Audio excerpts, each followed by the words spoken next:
کاٹنا نہیں، ہمارا کام تو جوڑنا ہے۔ مسلمان اپنے اچھے اخلاق سے جہاں جاتا تھا رشتوں کو جوڑ دیا کرتا تھا، دوستوں کو جوڑ دیا کرتا تھا، مسلمانوں کو جوڑ دیا کرتا تھا، لوگوں کو اکٹھا کر دیا کرتا تھا۔ اب تو زبان کینچی کی طرح چلتی ہے، جہاں جاتا ہے سب کو کاٹ دیتا ہے۔ نمازی مل جائیں گے، حاجی مل جائیں گے، روزے دار مل جائیں گے، سچ کہہ رہا ہوں اچھے اخلاق والا ڈھونڈنے سے ملے گا۔ تبھی تو ہر جگہ ٹوٹ پھوٹ، گھر، خاندان، قبیلہ، اجتماعیت، کہیں اجتماع، ہر جگہ ٹوٹ پھوٹ ہے۔ مل جائیں گے نمازی، حاجی مل جائیں گے، روزے دار مل جائیں گے، اچھے اخلاق والا ڈھونڈنے سے ملے گا۔ اس امت کی بدنصیبی، نبی اخلاق والا، امت اخلاق سے آری۔ نبی اخلاق میں سب سے نمایاں، جس کا خاص وصف انک لعلی خلق عظیم، اخلاق کی بلندیوں پر تھے، اور امت اخلاق سے آری ہوتی چلی جا رہی۔ عمارتوں کو نہ دیکھو، بازاروں کو نہ دیکھو، لوگوں سے مل کر دیکھو، پتہ لگے گا کیا چیز جی رہی ہے، کیا چیز مر رہی ہے۔ مل کے دیکھو۔ کاغذ گوند سے جڑتا ہے، پتھر ٹکڑے سے جڑتے ہیں، پتھر سیمنٹ سے جڑتے ہیں، لوہے کے ٹکڑے ویلڈنگ سے جڑتے ہیں۔ انسانوں کے دل تو اچھے اخلاق سے جڑا کرتے تھے۔ یہ جہاں جاتا تھا دل جوڑ دیا کرتا تھا۔ جس گھر میں یہ گئی سب کو محبت سے جوڑ دیا، جہاں گیا دوستوں کو ملا دیا۔ نہیں ملتے اخلاق، نہیں ملتے اخلاق۔ اللہ کے نبی صلی اللہ علیہ وسلم ایک مرتبہ فرمانے لگے اپنے ایک عزیز طالب علم سے، انس سے، کہنے لگے یا بنیا ان تقدر ان تصبح وتمسی وليس في قلبك غش لأحد فافعل وذلك من سنتي ومن أحب سنتي فقد أحبني ومن أحبني كان معي في الجنة، كان معي في الجنة۔ انس بیٹھے اگر تجھ سے یہ ہو سکے، ان تقدر، اگر تجھ سے ہو سکے، اگر تجھے اس کی قدرت ہے، آسان نہیں ہے، آسان نہیں ہے، ان تقدر، اگر تجھے اس کی قدرت ہے تو ایسا کر لے کہ تیری رات دن یوں گزرے کہ تیرے دل میں کسی مسلمان کے لیے کھوٹ نہ ہو، حسد نہ ہو، کینہ نہ ہو، بغض نہ ہو۔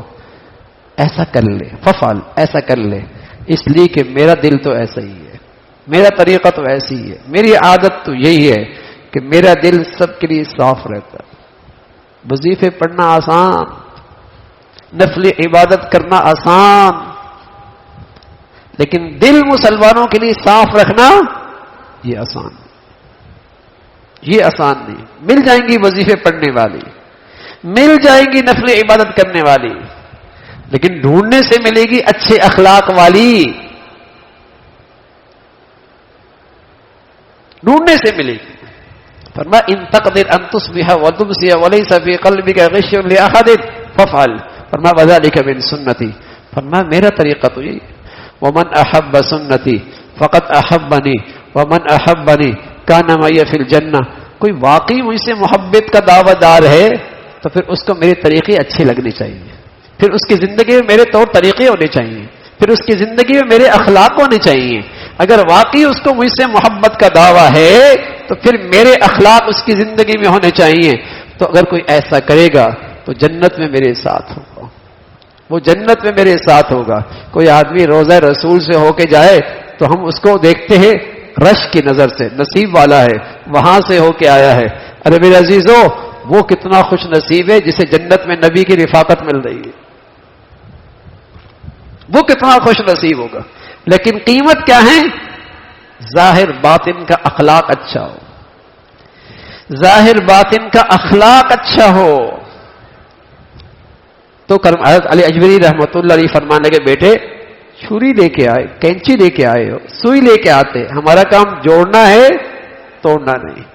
آج مسلمان ہیں کہیں عصبیت کی گندگی میں پڑا ہے، کہیں لسانیت کی بدبودار ناروں میں ہیں، کہیں فرقہ واریت کی گندگیاں ہیں، نہ جانے کون کون سی چیزیں ہیں، سب کچھ ہے، ایک نہیں ہے تو نبی کے اخلاق نہیں،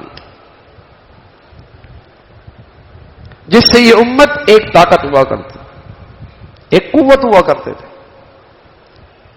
تو اخلاق سے دل جوڑتے ہیں. حضرت نظام الدین اولیاء رحمۃ اللہ علیہ کی خدمت میں ایک شخص آیا، کہا میرا بھائی ہمیشہ میرے لیے مسائل کھڑا کرتا ہے، ہمیشہ میرے راستے میں رکاوٹیں کھڑی کرتا ہے، جہاں گزرتا ہوں کانٹے پھینکتا ہے میرے سامنے، مسائل رکھتا ہے. حضرت فرمایا اب میں نے بھی طے کر لیا، بس ہو گئی، اب وہ کانٹے ڈالتا ہے میں بھی کانٹے ڈالوں گا. حضرت فرمانے لگے وہ کانٹے ڈالتا ہے تو بھی کانٹے ڈالے گا، دنیا کانٹوں سے بھر جائے گی، کوئی کانٹے اٹھانا والے والا بھی ہو، کوئی کانٹے اٹھانے والا بھی تو ہو بھائی. کوئی غلط کر رہا ہے تم اچھا کر لو نا میاں، کوئی زیادتی کر رہا ہے تم اچھا کر لو نا میاں. چلو ساس ماں بن کے نہیں دکھا رہی تو بہو بیٹی بن کے دکھا دے نا، بہو بیٹی بن کے نہیں دکھا رہی تو ساس ہی ماں بن کے دکھا دے، وہ بڑا پن دکھا دے نا. بڑے خوش نصیب گھرانے ہوں گے جہاں محبتیں ہوں گی، جہاں دل جڑی ہوئی ہوں گے، وظیفے سب گھر میں ہوں گے لیکن دل محبت سے جڑے ہوں، کوئی خوش نصیب گھرانہ ہوگا. اس لیے رسول اللہ صلی اللہ علیہ وسلم فرمایا کرتے تھے اکمل المؤمنین احسنکم خلقا، کمال ایمان اخلاق اچھے، احبکم الی احسنکم خلقا، تم میں میرا سب سے پیارا وہ جس کے اخلاق سب سے اچھے، جس کے اخلاق سب سے بڑھیا. ایک دن اللہ کے نبی فرمان لگے 70 اخلاقی خوبیاں ہیں، کسی میں ایک بھی پائی جائے اللہ تعالیٰ اسے جنت میں داخل کرے. حضرت صدیق اکبر رضی اللہ تعالیٰ سن رہے تھے، کہنے لگے یا رسول اللہ ان 70 میں کوئی میرے اندر بھی ہے؟ اور میں صدیق تیرے اندر تو 70 کی 70 ہے. لو وزن ایمان و ابی بکر ما ساری امہ لرجح ایمان و ابی بکر، ایک ترازو میں اکیلے صدیق کا ایمان رکھ دو، دوسرے پلڑے میں ساری امت کا ایمان رکھ دو، صدیق کا ایمان سب پہ بھاری ہو جائے گا. فرمایا تیرے اندر تو سارے کے سارے. تو میرے عزیزو، کمزور کے ساتھ اچھے اخلاق اپنانا یہ امتحان ہوتا ہے، ایک آزمائش ہوتی ہے. اس کا حق پورا پورا دے دینا، اس کے ساتھ انصاف کرنا.